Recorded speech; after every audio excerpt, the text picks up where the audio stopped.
નમસ્કાર મિત્રો, તો આજે આપણે ધોરણ 10 માં પ્રકરણ નંબર 11 માનવ આંખ અને રંગબેરંગી દુનિયામાં બીજો ટોપિક આંખની સમાવેશ ક્ષમતા એટલે શું. તો પહેલો વસ્તુ થાય સમાવેશ ક્ષમતા. નજીકની સમાવેશ ક્ષમતા હોઈ શકે અને દૂરની સમાવેશ ક્ષમતા હોઈ શકે. મનુષ્યની નજીકનું સ્પષ્ટ બિંદુ અંતર છે 25 સેન્ટીમીટર હોય છે અને દૂરનું અનંત સુધી પોતાની આંખની સમાવેશ ક્ષમતા ઉપર આધાર રાખે. દૂર કોઈ માણસને દૂર સુધી દેખાતો હોય, અનંત સુધી પણ દેખાતું હોય છે. તો આંખની સમાવેશ ક્ષમતા છે નજીકનું બિંદુ અને દૂરનું બિંદુ. આવો તમને 1 માર્કમાં પ્રશ્ન પૂછી શકે તો મનુષ્યની આંખનું નજીકનું સ્પષ્ટ બિંદુ અંતર કેટલું હોય છે? તો તમે કહી શકો 25 સેન્ટીમીટર અંતર છે. 25 સેન્ટીમીટર એટલે ફૂટ. 1 ફૂટ જેટલું અંતર છે એ માણસનું સ્પષ્ટ દ્રષ્ટિબિંદુ અંતર છે નજીકનું. દૂર તો અનંત સુધી હોય છે. કેટલું માણસ જોઈ શકે એ પોતાની આંખની સમાવેશ ક્ષમતા ઉપર આધાર રાખે. તો આવો પ્રશ્ન થાય કે સમાવેશ ક્ષમતા એટલે શું? તો નજીકનું બિંદુ અથવા દૂરનું બિંદુ. આ દૂરનું બિંદુ છે, આ નજીકનું બિંદુ છે. દૂરમાંથી પ્રકાશના આવતા કિરણો અને નજીકમાંથી પ્રકાશના આવતા કિરણો નેત્રમણીમાંથી પરાવર્તિત થઈ અને ક્યાં પડે છે? નેત્રપટલ ઉપર પડે છે. ત્યારે આપણે સ્પષ્ટ રીતે વસ્તુને જોઈ શકીએ છીએ. હવે સ્પષ્ટ રીતે વસ્તુને જોવા માટે જરૂરી કેન્દ્ર લંબાઈમાં ફેરફાર કરવાની ક્ષમતાને, કેન્દ્ર લંબાઈ ક્યારેક મોટી થઈ જાય, ક્યારેક નાની થાય, ક્યારેક કઈ અવસ્થામાં મોટી થાય, કઈ અવસ્થામાં નાની થાય, તેના વિશે આગળ આપણે અભ્યાસ કરીશું. તો આંખની સમાવેશ ક્ષમતાની વ્યાખ્યા શું થાય કે દૂરથી આવતા પ્રકાશના કિરણો અથવા નજીકથી આવતા પ્રકાશના કિરણો નેત્રમણીમાંથી વક્રીભવન પામી નેત્રપટલ પર પડે ત્યારે આપણે વસ્તુને સ્પષ્ટ રીતે જોઈ શકીએ છીએ. હવે નેત્રપટલ પર પડવા માટે જરૂરી કેન્દ્ર લંબાઈમાં જે ફેરફાર કરવામાં આવે છે તેને આંખની સમાવેશ ક્ષમતા કહેવામાં આવે છે. પાછું એક બોલું છું, દૂરથી આવતા પ્રકાશના કિરણો અથવા નજીકથી આવતા પ્રકાશના કિરણો નેત્રમણીમાંથી પરાવર્તન પામી નેત્રપટલ પર પડે છે ત્યારે વસ્તુને આપણે સ્પષ્ટ રીતે જોઈ શકીએ છીએ. ક્યારેક ક્યારેક નેત્રપટલ ઉપર ન પડતો આગળ અથવા પાછળ પડે છે તો આપણે સ્પષ્ટ રીતે વસ્તુને જોઈ શકતા નથી. તો આ સિલિયરી સ્નાયુઓ વડે કેન્દ્ર લંબાઈમાં થોડો ઘણો ફેરફાર કરી, નાની કેન્દ્ર લંબાઈ અથવા મોટી કેન્દ્ર લંબાઈ કરી આપણે વસ્તુને આરામથી જોઈ શકીએ છીએ. તેને શું કહેવામાં આવે છે? સમાવેશ ક્ષમતા કહેવામાં આવે છે. હવે દૂરથી આવતા પ્રકાશના કિરણો અને નજીકથી આવતા પ્રકાશના કિરણો, તો એક પોઈન્ટ લખું છું અહીં. જ્યારે દૂરથી પ્રકાશના કિરણો આવે છે ત્યારે દૂરથી જ્યારે પ્રકાશના કિરણો આવે છે, પરાવર્તિત થાય છે, નેત્રપટલ પર પડે છે ત્યારે લેન્સ છે, આ લેન્સ એ કઈ અવસ્થામાં હોય છે? તમે જોઈ શકો છો લેન્સ પાતળો હોય છે. આ લેન્સ શું છે? જાડો હોય છે. આ સિલિયરી સ્નાયુ છે, સિલિયરી સ્નાયુ છે. આ સિલિયરી સ્નાયુઓનું કામ શું છે? આ લેન્સની કેન્દ્ર લંબાઈમાં ફેરફાર કરવાનું કામ કોણ કરે છે? સિલિયરી સ્નાયુ. તો હવે હું લખી સિલિયરી સ્નાયુ આરામની સ્થિતિમાં હોય. સિલિયરી સ્નાયુઓ આરામની સ્થિતિમાં હોય તો અહીં પેલો લખીશ સિલિયરી સ્નાયુ. સિલિયરી સ્નાયુ આરામની સ્થિતિમાં હોય. સિલિયરી સ્નાયુ આરામની સ્થિતિમાં હોય ત્યારે સિલિયરી સ્નાયુ આરામની સ્થિતિમાં હોય ત્યારે લેન્સ કેવો છે? તો સાહેબ તમે લેન્સ કહેશો લેન્સ પાતળો છે. લેન્સ શું છે? પાતળો છે. હવે લેન્સ પાતળો હોય તો આપણે ખબર જ છે કે લેન્સ જ્યારે પાતળો હોય તો એની કેન્દ્ર લંબાઈ કેવી હોય? વધારે હોય. કેન્દ્ર લંબાઈ કેવી હોય? વધારે હોય. લેન્સ જાડો હશે તો કેન્દ્ર લંબાઈ ઓછી હશે. લેન્સ પાતળો છે તો કેન્દ્ર લંબાઈ વધારે છે. લેન્સ પાતળો તો કેન્દ્ર લંબાઈ વધારે. જો કેન્દ્ર લંબાઈ વધારે તો અભિસારી પાવર છે એ કેવો હશે? ઓછો હશે.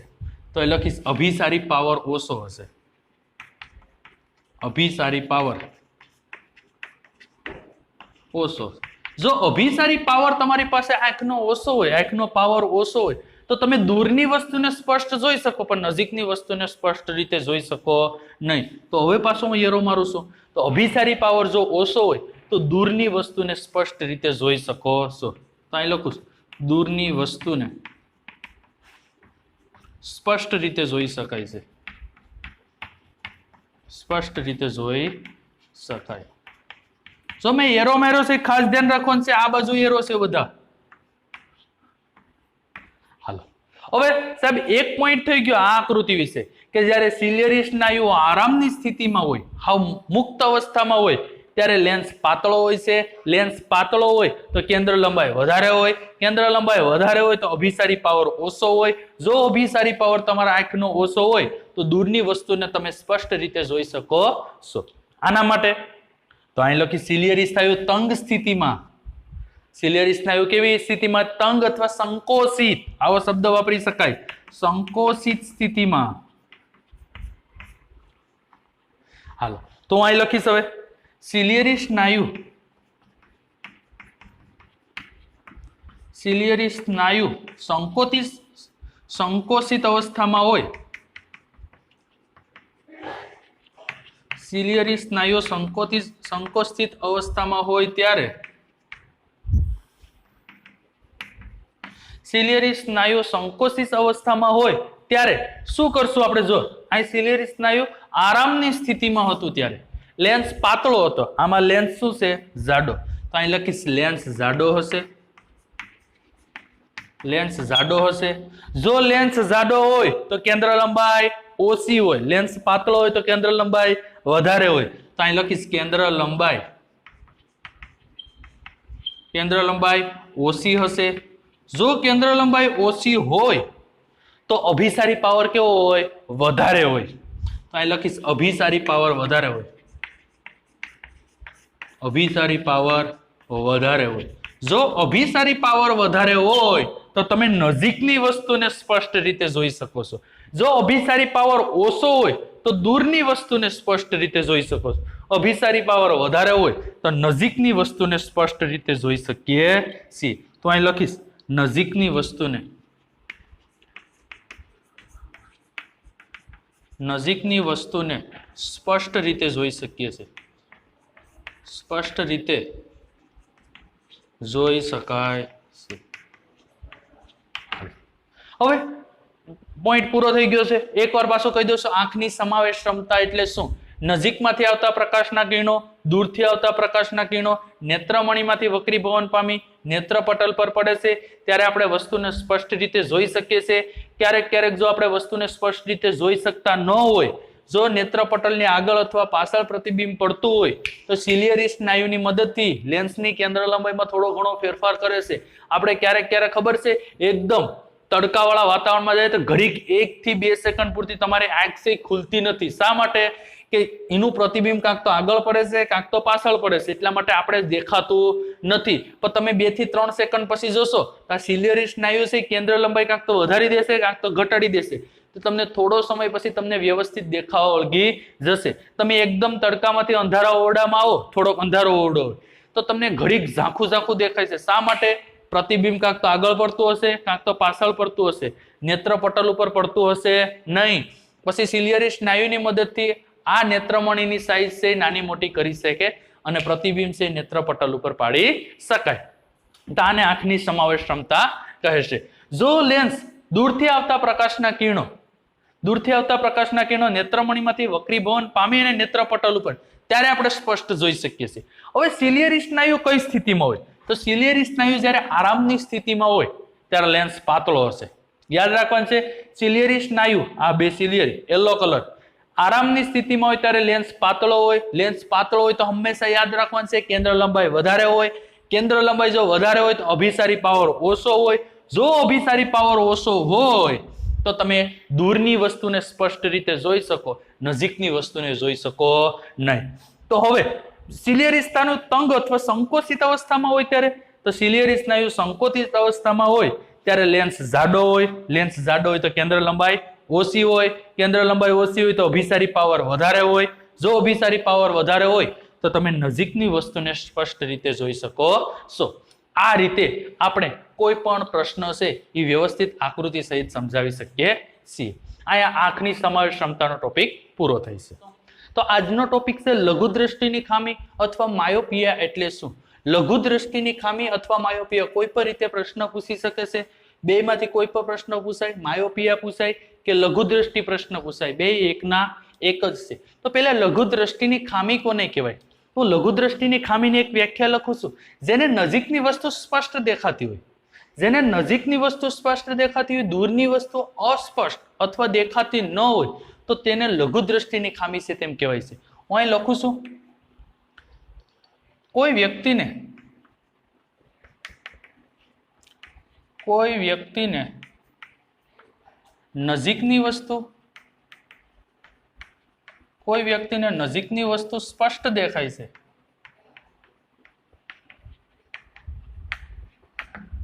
પરંતુ દૂરની વસ્તુ સ્પષ્ટ દેખાતી નથી, સ્પષ્ટ દેખાતી નથી, તો તેને લઘુ દ્રષ્ટિની ખામી કહેવાય છે. તો તેને લઘુ દ્રષ્ટિ અથવા માયોપિયાની ખામી કહેવાય છે, અથવા માયોપિયાની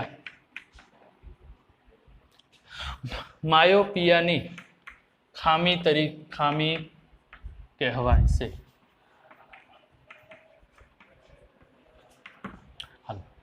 મેં વ્યાખ્યા લખી છે, કોઈ પણ વસ્તુને નજીકની વસ્તુ, કોઈ વ્યક્તિને નજીકની વસ્તુ સ્પષ્ટ દેખાતી હોય અને દૂરની વસ્તુ સ્પષ્ટ દેખાતી નથી, તો તેને લઘુ દ્રષ્ટિ અથવા માયોપિયા કહેવામાં આવે છે. હવે અહીં હું છે સામાન્ય આંખ લખ્યું છે. શું લખ્યું છે? સામાન્ય આંખ. હવે મનુષ્યની સામાન્ય આંખ છે એનું દૂર બિંદુ છે અનંત સુધી હોય છે. તો દૂરથી આવતા પ્રકાશના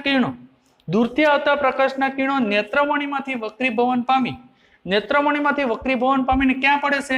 આને નેત્રપટલ કહેવાય, નેત્રપટલ કહેવાય, આને નેત્રમણી કહેવાય. હાલો, તો દૂરથી આવતા પ્રકાશના કિરણો નેત્રમણીમાંથી વક્રીભવન પામી અને નેત્રપટલ પર પડે છે ત્યારે આપણે વસ્તુને સ્પષ્ટ રીતે જોઈ શકીએ છીએ. જો નેત્રપટલ પડતા આગળ અથવા પાછળ કોઈ પણ પ્રતિબિંબ પડે તો આપણે વસ્તુને સ્પષ્ટ રીતે જોઈ શકતા નથી. તો એનો મતલબ એમ થયો કે આપણી આંખની સમાવેશ ક્ષમતા ઓછી થઈ ગઈ છે. તો હવે સામાન્ય આંખ અનંત અંતરે રહેલું વસ્તુનું સ્પષ્ટ પ્રતિબિંબ. જો નેત્રપટલ અહીં શા માટે અહીં તમને જે પ્રતિબિંબ મળે છે એ કેવું મળે છે? વાસ્તવિક અને ઉલટું પ્રતિબિંબ મળે છે. હવે આ પ્રકાશ સંવેદી કોષો હોય. શું હોય? પ્રકાશ સંવેદી કોષો. આ સંવેદી કોષો સીધા મગજને અહીંથી ટ્રાન્સફર કરે છે. ક્યાંથી? મગજને ટ્રાન્સફર કરે છે. આપણે જોઈ ગયા છે આંખમાં એ મગજ પાછો સંદેશો છે એ પહોંચાડે છે.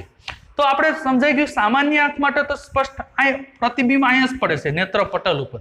પણ જો તમને લઘુ દ્રષ્ટિની ખામી હોય તો નજીક, હવે તમારું દૂરનું અંતર છે, અહીં ખબર પડી ગઈ છે કે દૂરથી આવતા પ્રકાશના કિરણો છે એ પરાવર્તન થઈને ક્યાં પડે છે? નેત્રપટલ પર પડે છે. તો કોઈ વ્યક્તિને નજીકની વસ્તુ સ્પષ્ટ દેખાય છે,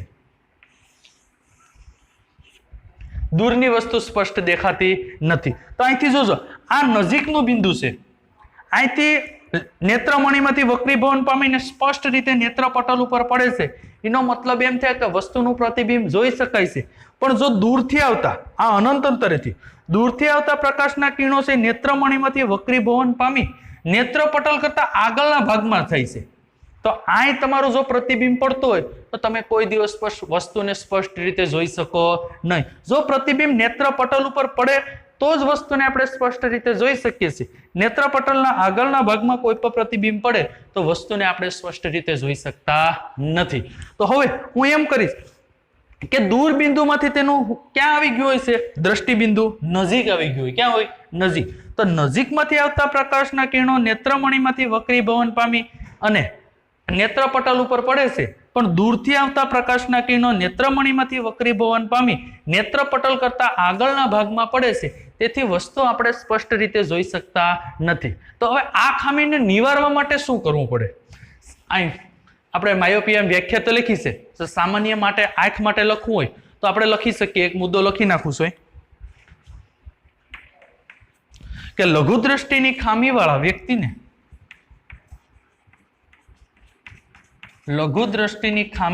વ્યક્તિને શું કરવું જોઈએ? દૂરથી આવતા પ્રકાશના કિરણો દેખાતા નથી, નજીકથી આવતા પ્રકાશના કિરણો દેખાય છે, તો હું અહીં અંતર્ગોળ લેન્સ રાખી જોજો.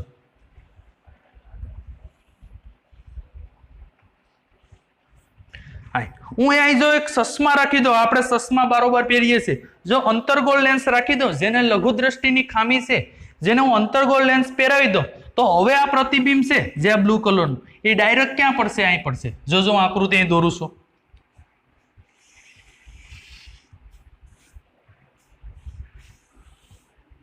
હાલ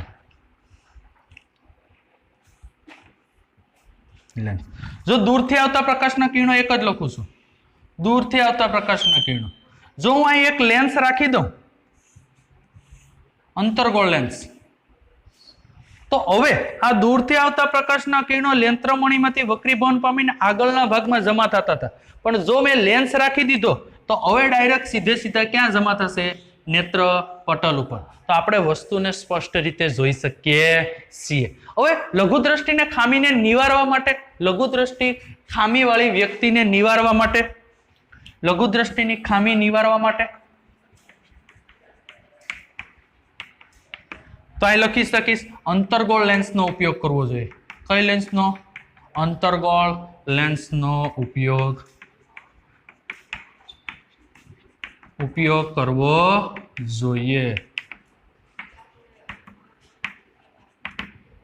હાલો, પ્રશ્ન અહીં પૂરો થઈ છે. હવે લઘુ દ્રષ્ટિની ખામી છે એ વક્રતા કેન્દ્ર વધારે હોય તો પણ થઈ શકે છે. પાછો એકવાર પ્રશ્ન કહી દઉં છું, લઘુ દ્રષ્ટિની ખામી અથવા માયોપિયા એટલે શું? પાછું ખાસ ધ્યાન રાખજો, જો કોઈ પણ વ્યક્તિને નજીકની વસ્તુ સ્પષ્ટ દેખાતી હોય પણ દૂરની વસ્તુ સ્પષ્ટ દેખાતી ન હોય તો તેને લઘુ દ્રષ્ટિ અથવા માયોપિયા કહેવામાં આવે છે.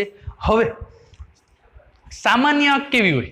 તો દૂરથી અનંત અંતરેથી આવતા પ્રકાશના કિરણો, સામાન્ય આંખ, અહીં મુદ્દો લખવાનો છે, બીજો મુદ્દો. સામાન્ય આંખ દૂરથી આવતા પ્રકાશના કિરણો નેત્રમણીમાંથી વક્રીભવન પામી, દૂરથી આવતા પ્રકાશના કિરણો નેત્રમણીમાંથી વક્રીભવન પામી નેત્રપટલ ઉપર પડે છે, એટલા માટે આપણે સ્પષ્ટ રીતે વસ્તુને જોઈ શકીએ છીએ. એ સામાન્ય આંખ. પણ જો તમને તમારી સામાન્ય આંખ ન હોય અને લઘુ દ્રષ્ટિની ખામી હોય તો તમારું દૂરનું બિંદુ છે ક્યાં આવી ગયું હોય છે? નજીક ધકેલાઈ ગયું હોય છે.